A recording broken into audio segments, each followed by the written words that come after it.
नमस्कार, आप देख रहे हैं खबर उत्तराखंड पर देश की बात और मैं हूं आशीष तिवारी। देश चुनाव में लगा है और चुनाव ही देश हो गया है।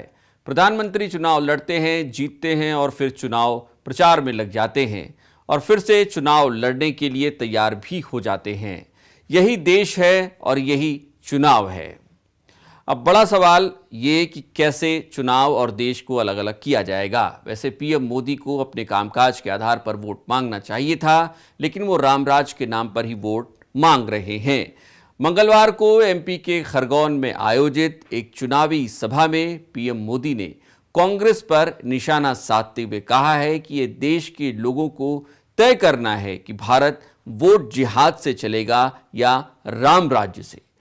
पीएम ने कांग्रेस पर सवाल उठाते हुए कहा कि उनकी मंशा बहुत खतरनाक है और वो मोदी के खिलाफ वोट जिहाद का आह्वान करती है।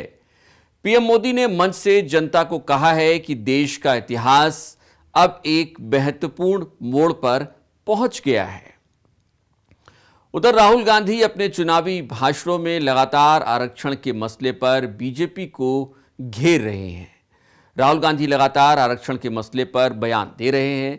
राहुल गांधी ने अपने चुनावी भाषणों में आरोप लगाया है कि बीजेपी अगर जीत कर आती है तो संविधान को खत्म कर देगी। यही नहीं, आरक्षण को भी खत्म कर देगी। राहुल गांधी की ये चुनावी रणनीति कितनी कारगर होगी और इसका क्या सियासी फायदा उनकी पार्टी को मिलेगा, ये समय बताएगा। लेकिन राहुल गांधी की इस रणनीति ने बीजेपी को बेचैन कर रखा है।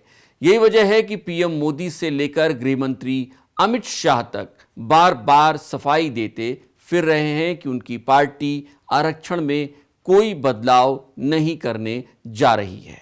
यानी राहुल गांधी की बिछाए बिसात पर बीजेपी को बार बार आना पड़ रहा है। हालांकि मंगलवार को लालू प्रसाद यादव के एक बयान ने भी बीजेपी के लिए नई उम्मीद पैदा की है। लालू प्रसाद यादव ने एक बयान में कहा है कि जनता बीजेपी को समझ गई है और मुसलमानों को पूरा आरक्षण मिलना चाहिए। उनसे पत्रकार सवाल पूछ रहे थे, इसी जवाब में लालू ने ये बयान दिया है। माना जा रहा है कि लालू ने यह बयान मुस्लिम वोट बैंक को अपने पक्ष में करने के लिए दिया है। हालांकि बीजेपी इस बयान को अपने हिसाब से इस्तेमाल कर रही है। बीजेपी का दावा है कि इंडी गठबंधन मौजूदा आरक्षण व्यवस्था में बदलाव कर सकता है। लिहाजा ऐसे में माना जा रहा है कि इंडी गठबंधन लालू यादव के इस बयान को अगले कुछ दिनों में बहुत तेजी से इस्तेमाल कर सकता है। उधर दिल्ली के मुख्यमंत्री और शराब घोटाले में तिहाड़ जेल में बंद अरविंद केजरीवाल की जमानत को लेकर सुप्रीम कोर्ट में सुनवाई हुई है। इस सुनवाई के दौरान कोर्ट ने ईडी से केजरीवाल के केस की फाइलें मांगी हैं। सुप्रीम कोर्ट ने अरविंद केजरीवाल की गिरफ्तारी से पहले की फाइल भी ईडी से मांगी है। सुप्रीम कोर्ट ने सुनवाई के दौरान कुछ अहम टिप्पणियां की हैं। सुप्रीम कोर्ट ने कहा है कि 2 सालों से जांच चल रही है। ये किसी भी जांच एजेंसी के लिए ठीक नहीं कहा जा सकता है कि 2 सालों तक इस तरीके से जांच चलती रहे। कोर्ट ने यह भी कहा है कि अरविंद केजरीवाल आदतन अपराधी नहीं है। यही नहीं, कोर्ट ने ईडी को एक तरीके से फटकार लगाते हुए कहा है कि आप एक आदमी के जीने का अधिकार छीन रहे हैं। वैसे अरविंद केजरीवाल की जमानत पर कोर्ट ने फैसला सुरक्षित रख लिया है। आपको बता दें कि दिल्ली आबकारी नीति घोटाले में सीएम अरविंद केजरीवाल जेल में बंद हैं। एक तरफ सुप्रीम कोर्ट में अरविंद केजरीवाल की जमानत याचिका पर सुनवाई हो रही थी, तो वहीं दूसरी तरफ राउज एवेन्यू कोर्ट में उनकी जो जेल है जो उसको बढ़ा दिया है, न्यायिक हिरासत को बढ़ा दिया है और 20 मई तक फिलहाल उनको न्यायिक हिरासत में भेज दिया गया है। कुछ और खबरों की तरफ बढ़ते हैं। देश में आम चुनाव के लिए तीसरे चरण का मतदान खत्म हो गया है। 11 राज्यों की 93 सीटों पर हुए मतदान के बाद अब लगभग लोकसभा की आधी सीटों पर मतदान हो चुका है। पीएम मोदी ने भी अपने मताधिकार का प्रयोग किया है। तीसरे चरण में 10 केंद्रीय मंत्रियों के साथ ही 4 पूर्व मुख्यमंत्रियों की प्रतिष्ठा पर दांव भी पर लगी हुई है।